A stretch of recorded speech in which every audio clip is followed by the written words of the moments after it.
Hi, I'm Rosanna Tufts from wisdomofthecosmos.com, back with more post-chemo curls than what you may recall from the last time you saw me. I'm always looking for ways to make the often confusing concepts of astrology simple and relatable. Today, I am also speaking with an eye toward addressing any skeptics who might be watching. To this end, I have MacGyvered a three-dimensional model of the zodiac. Obviously, this is not to scale. I have it tilted on an angle because that's what it looks like to us here on Earth. Our Earth's axis is tilted 23.5 degrees relative to the zodiac.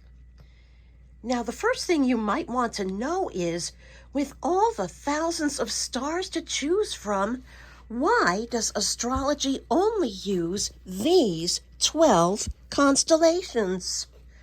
Why don't we use constellations that are further north, like Ursa Major and Ursa Minor, Lyra or Cygnus, or more southerly ones like Tucana and Grus?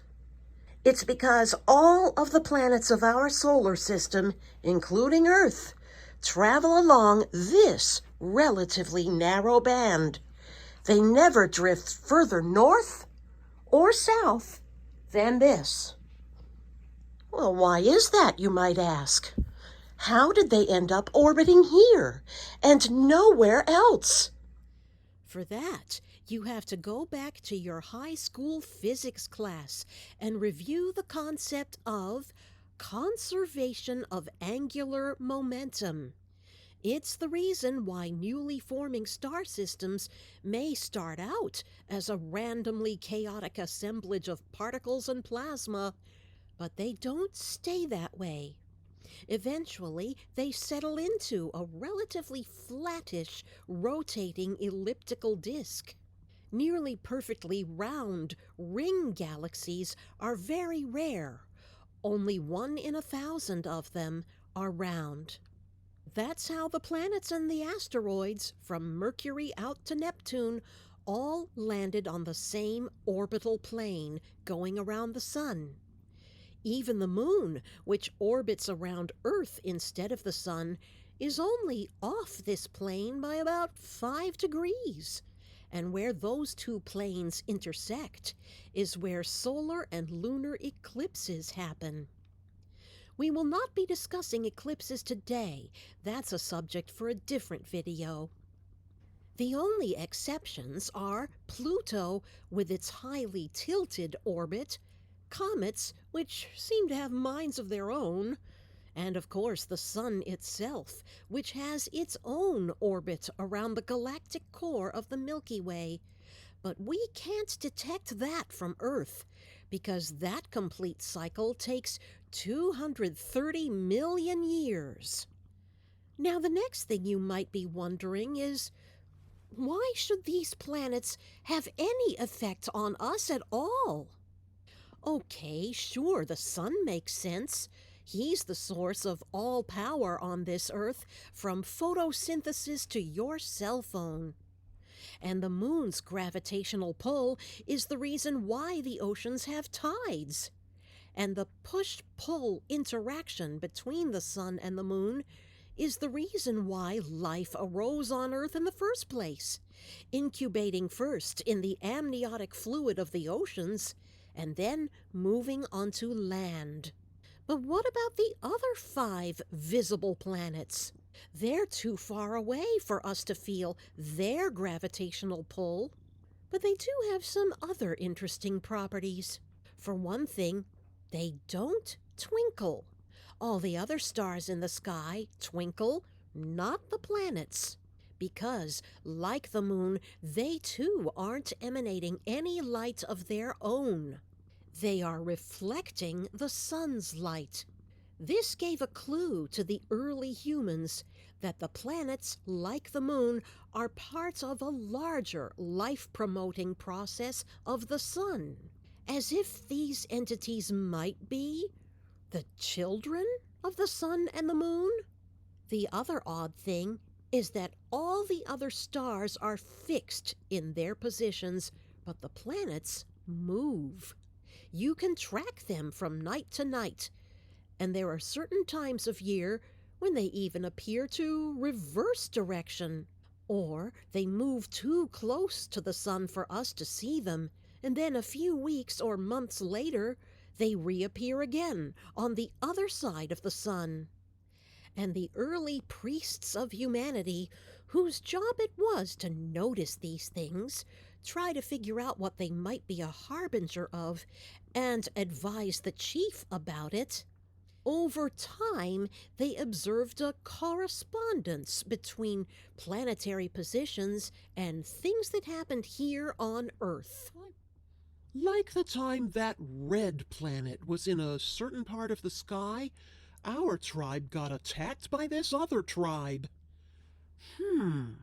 Could there be a connection?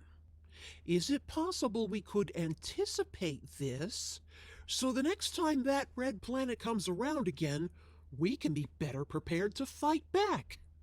This is how astrology evolved over millennia, especially tracking the longer-term cycles of Saturn, the slowest moving planet, would need to be passed down from priest to apprentice until discernible patterns could eventually be codified and written down.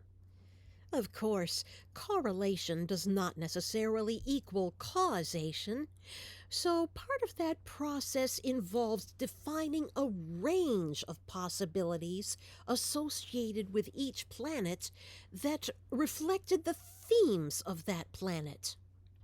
Do the planets cause events here on Earth? Do they reflect events? Potato, potato, what if it's both? But eventually, the ancient priest scientists had enough data to conclude that there was more to this than mere coincidence.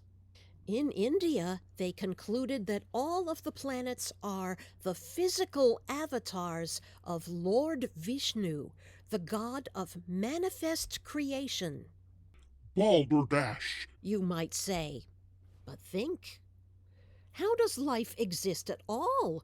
Why does it exist?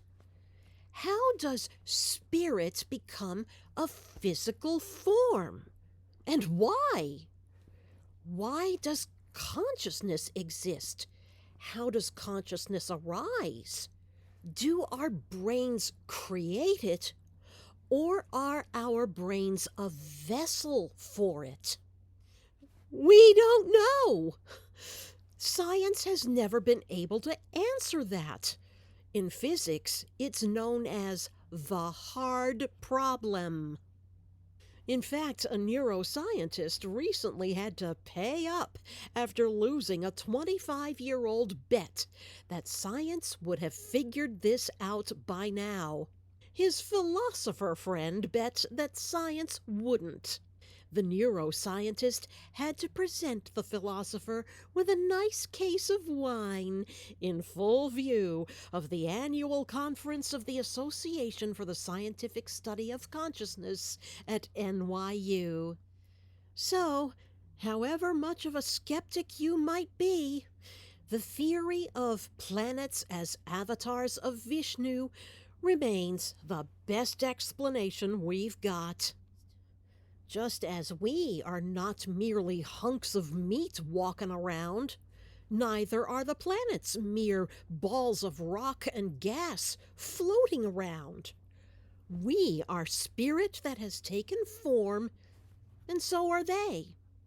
We have intelligence, and so do they, and they've been around a lot longer than us.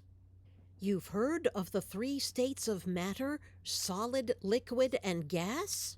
Your science teacher forgot to tell you about the 4th state: plasma. The vacuum of space is not empty.